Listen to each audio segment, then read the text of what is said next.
오늘 설교의 제목은 신앙은 위치다입니다. 제가 군에 가서 있었던 일인데요. 축구를 하다 보면은 그 사람이 어떠한 사람인지를 대부분 알 때가 많이 있습니다. 그래서 저는 이제 이등병 때 이제 함께 이제 그 부대원들하고 축구를 했었는데, 여러분 이등병이라면 대부분 위치가 어딜까요? 공격을 할 수 있을까요? 쉽지 않습니다. 정말 이 사람이 뛰어나지 않는 이상은. 그럼 수비를 하게 됩니다. 그리고 공격은 뭐 실력이랑 아무 관계없이 대부분 이제 병장이나 이제 선임병들이 다 공격을 이제 하고 있고, 그 다음에 이제 중간쯤에 있는 사람들은 다 그 미드필드 중간에 이렇게 있는 거예요. 그러면은 이제 그 공을 이렇게 그 공격을 하고 있다 하더라도 선임병은 그렇게 그 축구를 잘 못해요. 그러면은 본인한테 공이 왔었을 때 충분하게 패스를 할 수 있는 상태가 있는데도 어떻게 해서든지 본인은 골을 넣으려고 해요. 그게 보인다라는 거죠. 그리고 어떤 사람은 보면은 공이 자기한테 오면은 패스를 해줘야 되는데 계속 몰고 가다가 계속 뺏겨요. 그러니까 그런 습관을 계속 한다라는 거죠. 제가 계속 무슨 얘기를 하고 있냐면요. 축구에 있어서 중요한 것은 자신의 그 위치 안에서 해야 될 일들이라는 것입니다. 제가 초등학교 때 축구를 했던 기억이 나는데요. 그 초등학교 때 축구는 대부분이 뻥축구예요. 그러니까 뻥 차면 어디로 가냐면 사람을 보는 게 아니라 그냥 공이 있는 대로 사람들이 다 몰려갑니다. 그러니까 한 경기만 해도 그냥 지치는 거예요. 그렇게 헥헥했던 게 여러분 누굴 것 같으세요? 그게 저였습니다. 네, 그렇게 헥헥대면서 축구했던 기억이 있어요. 그리고 제가 이제 군에 있었을 때 이제 분대장이 되었습니다. 어느 정도 이제 권력이 있었을 때 어떤 부분들을 했냐면, 각각의 저기 지금 보이는 그 이제 그 위치대로 다 쓰게 했어요. 이렇게 저희 부대원들이. 그리고 그 위치 안에서 해야 될 역할들을 이제 좀 얘기해 주면서 축구를 했던 경험이 있습니다. 그러니까 결과가 어땠냐면 뭐 이기고 지고 이런 것보다도 정말 재밌게 했다라는 거예요. 여러분, 제가 계속적으로 무슨 얘기를 하고 있냐면요. 위치라는 것이죠.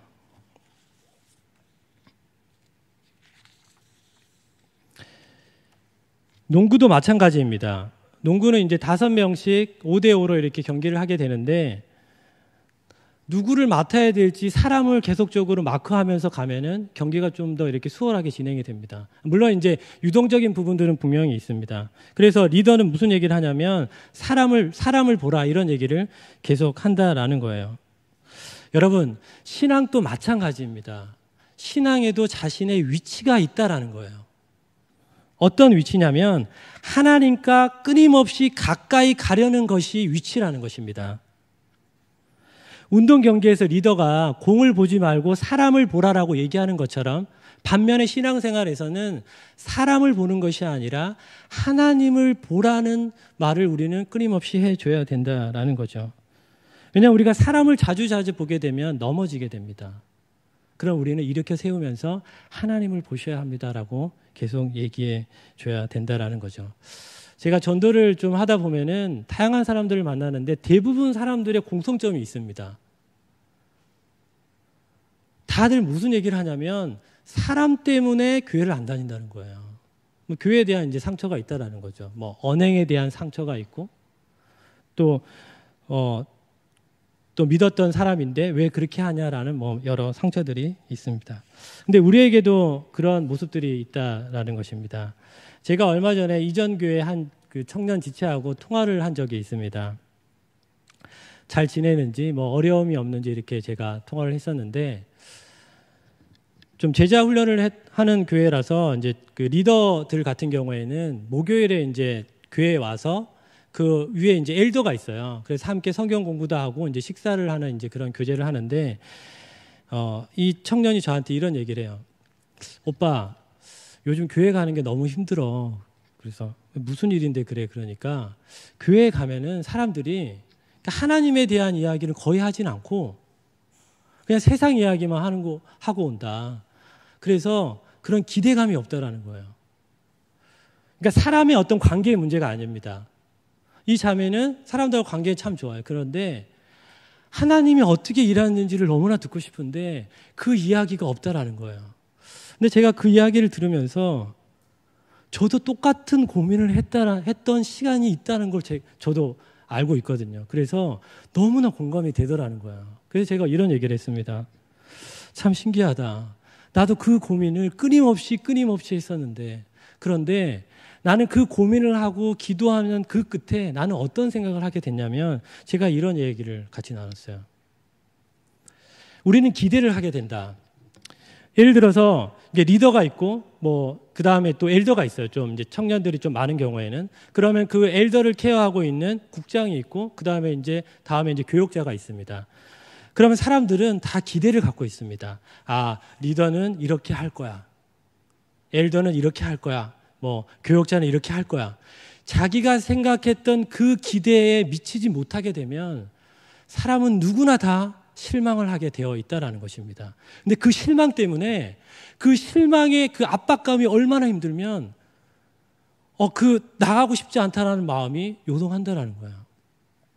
저도 그게 있었습니다. 근데 제가 그때 어떤 것들을 좀 깨달았냐면요. 아, 하나님께서 이 부분을 나에게 보여주셨다라면 이건 기도하라고 하는 것이구나. 왜냐하면 어느 누구도 완벽한 사람은 없다라는 거예요. 기도하라고 주신 하나님의 메시지구나. 그리고 그런 기대를 하는 것은 너무나 좋다라는 거예요. 그러면서 제가 또 이런 얘기를 했습니다. 그러면서 나는 리더라고 생각하기 이전에 이 생각이 들더라, 기도하면서. 나는 리더이기 이전에 제자이구나. 그러니까 우리의 위치가 뭐라는 거예요?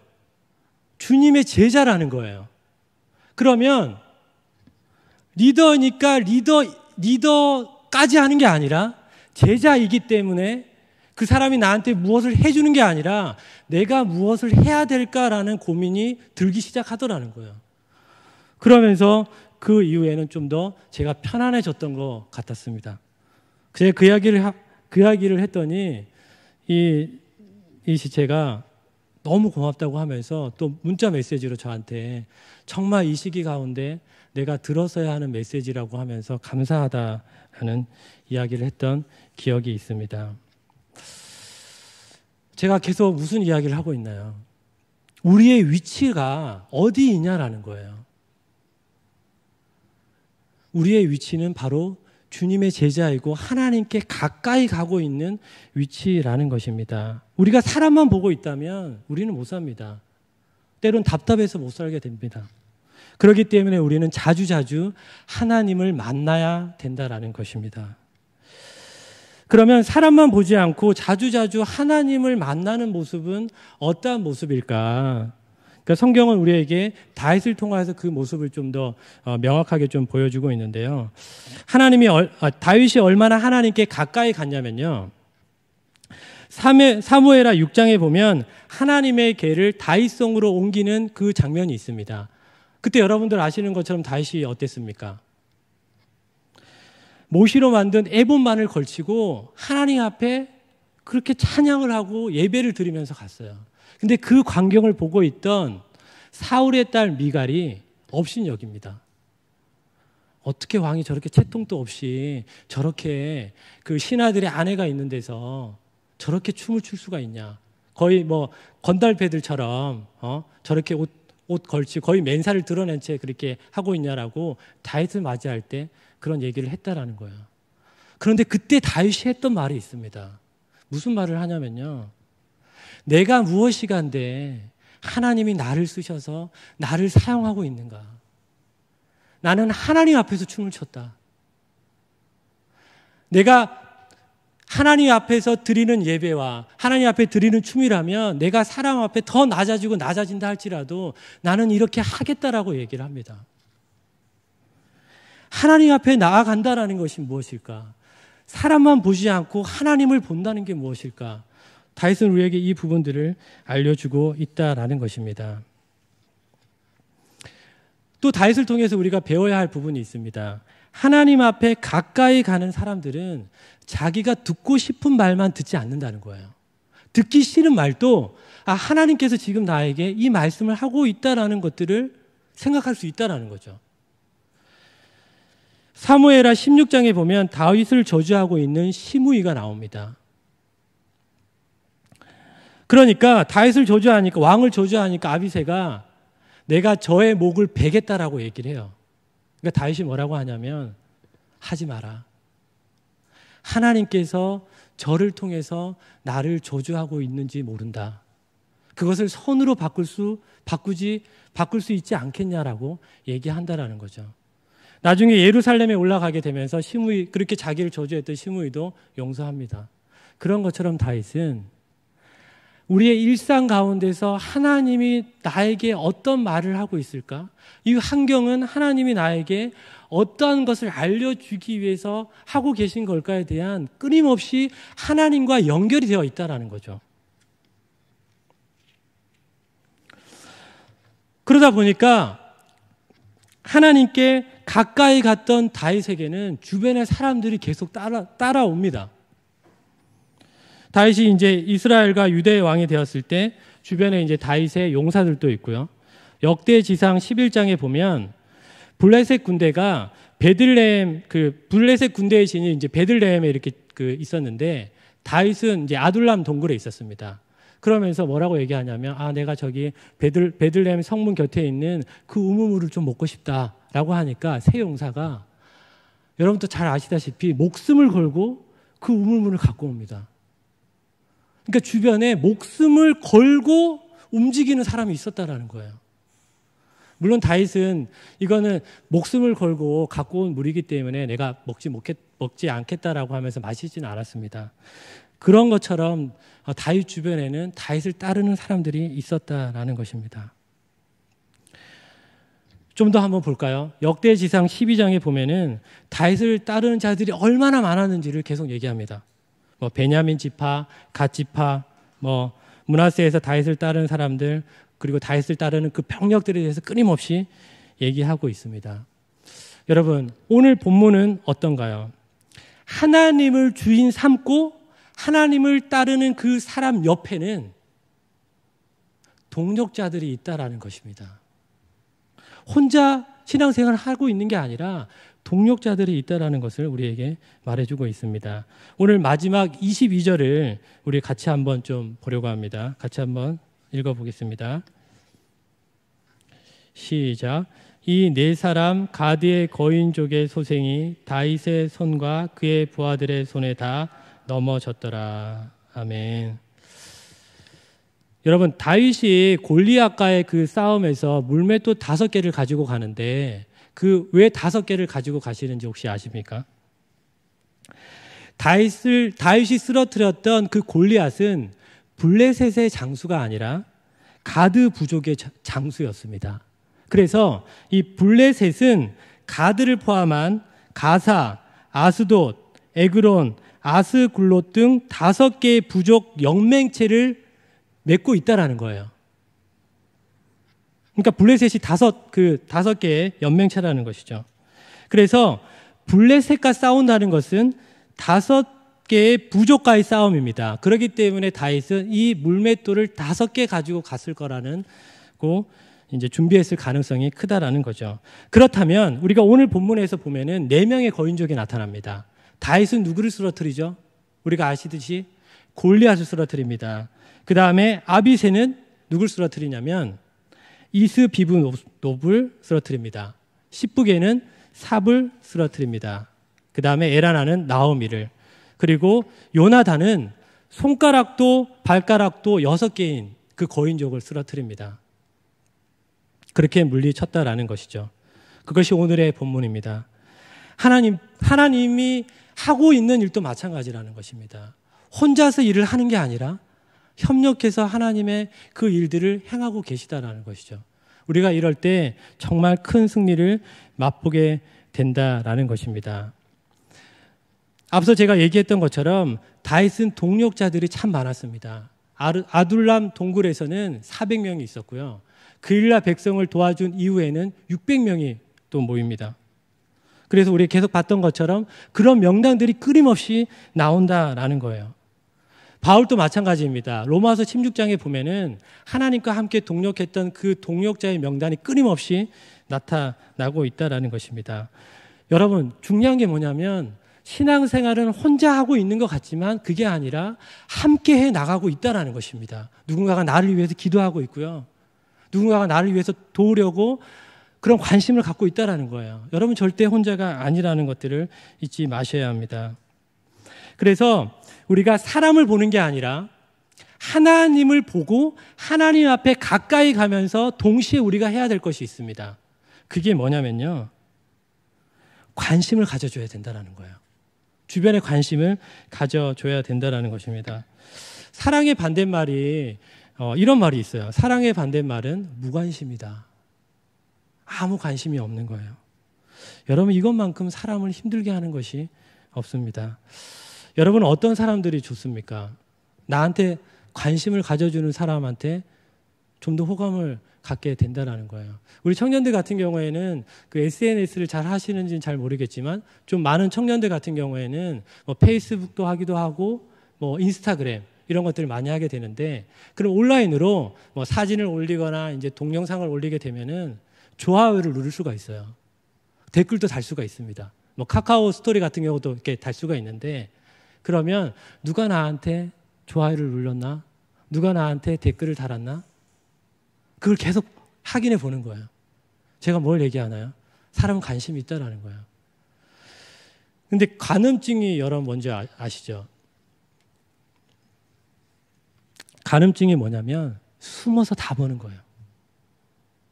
그걸 다 보고 있는데 자기가 좋아요. 그게 보니까 내용이 참 좋아서 근데 좋아요는 누르지 않아요. 그리고 심지어는 어떻게 하냐면 로그아웃해서 다 보고 있는데 표현하지 않아요. 그러니까 무관심한 척 한다라는 거죠. 그렇게 무관심하게 하는 척 하는 것이 하나님이 그 일들을 행하는 게 아니라 사탄이 그렇게 하고 있다라는 거예요. 여러분 이것이 너무나 중요합니다. 관심이 있으면 내가 관심이 있다라고 표현해 주는 것이 정당하게 표현해 주는 것이 건강한 관계라는 것입니다. 제가 청년들하고 함께 마음 열기라는 제가 카드를 만들어서 한번 나눴던 적이 있었는데요.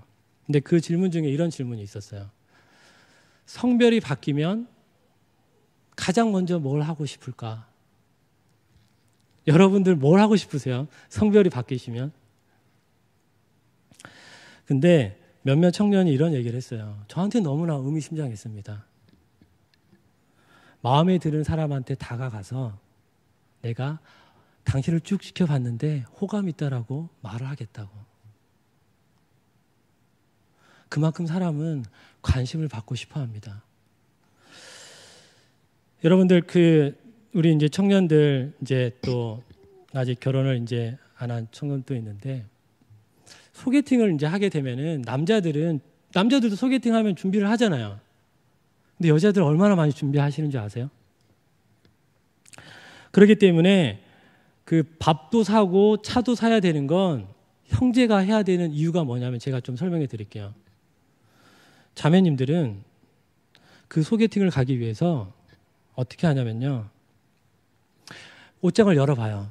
그래서 이 옷이 이쁠까? 저 옷이 이쁠까? 옷 많은데 이쁜 옷이 없다라는 거예요. 그러다 보니까 옷도 사기도 하고요. 머리도 또 다시 해요. 그 화장도 했다가 고쳤다가 다시 하기도 하고. 그러다 보니까 정작 그 소개팅 날에 늦을 때가 있어요. 그런데 남자들은요. 그걸 모른다는 거예요. 그럼 얼마나 서운을 할까요? 네. 그런 것처럼 내가 지금 머리를 했으면 나한테 이 머리 했다라는 걸 말해달라는 거예요. 구체적으로 말해달라는 거예요. 네. 그런 관심을 표현해 줘야 된다는 것입니다. 그래서 그렇게 우리가 좀 관심 있게 봐주고 정말 사랑해주면 우리 자매님들은 자기다움이 나타나요. 없던 애교도 막 생기기도 하고요. 또 때로는 뭐 귀여운 모습도 나타나기도 하고요. 정말 사랑스러운 모습이 진짜 자신의 모습이 나타나더라는 거죠. 우리 형제 성도님들도 마찬가지입니다. 존경받기를 원해요. 그러니까 인정받기를 원한다는 거예요. 그래서 예를 들어서 이런 말은 너무나 싫어하는 거야.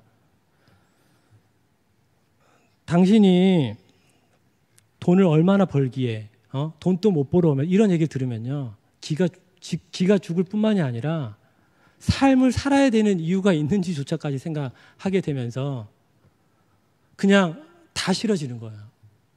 그래서 내가 당신을 기대한다, 당신을 지지한다 이런 말을 듣게 되면 없던 힘도 생기면서 일을 하게 되더라는 것입니다. 여러분 다시 한번 좀 성경으로 돌아가 보려고 합니다. 반면에 다윗은 다윗 주변에 사람들이 많이 따랐지만 사울 주변에는 따르는 사람이 없었습니다. 기껏 해봤자 아들들이 따라가지만 다 끌고 다니다가 다 죽습니다. 여러분 이것이 얼마나 불쌍한 인생입니까? 우리가 관심만 조금만 가져줘도 사람은 변화가 됩니다. 그래서 우리가 무관심하지 말고 무관심 한척하는 것이 아니라 진짜 관심을 계속 가져가야 한다라는 것입니다. 여자들끼리 있으면 그런 얘기를 많이 합니다. 참 대단한 것 같아요. 저는 자매님들을 보면은 예를 들어서 이런 거예요. 어떤 사람 자매 이제 둘이서 이제 걸어갔는데 형제들은 좀 이쁘다 그러면은 고개를 돌려서 직접 보거든요. 근데 자매들은 고개를 돌리지 않아도 야 저기 봐봐 90도 봐봐 그게 다 보이나 봐요. 이게 그렇게 하면서 대화가 오고 가는 거야. 그리고 누군가가 어떤 눈빛과 어떤 제스처 하나에도 이렇게 표현할 수 있어요. 저 사람이 나한테 관심이 있나 봐. 그걸 다 안다라는 거죠. 말을 안 해도 이 사람이 나한테 관심이 있나 없나를 안다라는 거예요. 저는 그런 걸 보면 참 대단하신 것 같습니다. 성경에도 보면요. 이 관심 하나로 변화시킨 사람이 나옵니다. 여러분 삭개오를 아시죠? 삭개오는 세리장이었고 세리였습니다. 그래서 예수님을 보려고 나무 위에서 예수님이 오는 걸 계속 지켜봐요. 그러니까 예수님께서 뭐라고 하냐면 삭개오야 내려와라. 내가 오늘 너의 집에 유하여야겠다. 내가 너네 집에 가서 밥도 먹고 식사도 하겠다. 이런 얘기를 해요. 그런데 그 당시에 유대 사람들은요. 죄인들하고 식사를 안 합니다. 그런 비난에도 불구하고 내가 너네 집 가서 밥도 먹겠고 너하고 함께 그런 관계를 형성하겠다는 거예요. 그러니까 삭개오가 무슨 얘기를 하냐요. 내가 탈취한 것이 있으면 4배나 갚겠고 내 재산의 절반을 가난한 사람들에게 나눠준다라고 얘기한다라는 것입니다. 여러분 거기에서 예수님께서 십자가의 얘기, 부활의 얘기를 한 게 아닙니다. 그 관심 하나가 그 사람의 인생을 바꿨다라는 것입니다. 여러분 제가 끊임없이 무슨 이야기를 하고 있나요? 우리가 하나님 앞에 친밀한 관계, 하나님과 가까이 가는 위치를 가지면서 사람들에게 관심을 가져야 한다는 것입니다. 그런데 여러분 여기서 중요한 게 뭐냐면 하나님 앞에 가까이 가는 것 없이 그런 하나님을 만나지 않고 인간관계에만 관심을 갖게 되면은 이런 일들이 벌어질 수가 있어요. 왜냐하면 사람은 좋은 점도 있지만 안 좋은 점도 같이 있기 때문에 점점 친밀한 관계가 되어질수록 상처도 많아질 수 있다는 것입니다. 그렇기 때문에 우리가 전제되어야 될 것은 위치라는 거예요. 나의 지금 위치는 하나님 앞에 가까이 가고 있는 위치인가? 이 위치가 끊임없이 있어야지만 그 다음이 사람들이 보이기 시작한다라는 것입니다. 그래서 우리가 늘 생각해야 될 것이 있습니다. 나는 그냥 성도이니까 나는 여기까지 해야지. 나는 집사이니까 여기까지 해야지. 나는 권사이니까 나는 또 전도사이니까 여기까지 해야지가 아니라 우리의 그 직분 자체가 왕 같은 제사장이기 때문에 우리는 그 속에서 우리의 위치를 발견하고 하나님의 일들을 해 나가야 된다라는 것입니다. 그래서 우리가 뒷부분에 보면요. 사무엘하 뒷부분에 보면 어떤 부분이 나오면요. 다윗의 왕국이 나옵니다. 다윗의 장막은 예배의 장막입니다. 그러니까 예배 드리는 왕국이라는 것입니다. 사람을 보는 것이 아니라 하나님 앞에 예배 드리는 그 왕국이라는 것입니다. 그러면서 동시에 우리는 주변에 관심을 갖고 우리가 주님을 보고 있는 것처럼 주변 사람들도 주님을 보게 하고 그런 동력자를 이루면서 우리의 신앙생활이 이루어져 간다라는 것입니다. 그렇게 되면은 오늘 본문처럼 이러한 일들이 일어나게 됩니다.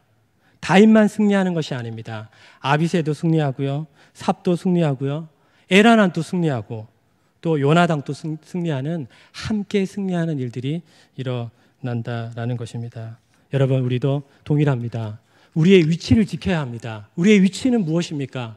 주님의 제자라는 위치, 하나님께 더 가까이 가려는 위치. 그래서 우리가 때로는 어려운 상황이 벌어지고, 때로는 모순된 일들이 있고, 때로는 불편한 말들이 들린다 하더라도, 하나님이 나를 무너뜨리려고 하는 것이 아니라 더 성장시키려고 하는 거구나.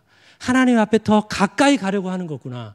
이 생각을 우리는 해야 된다는 거죠. 그래서 선명해지지 않았던 하나님과의 그 관계성을 더 선명해질 수 있도록, 또 하나님과 더 연결해질 수 있도록 그런 하나님께 가까이 가는 우리 성도님들이 되시기를 다 축복합니다.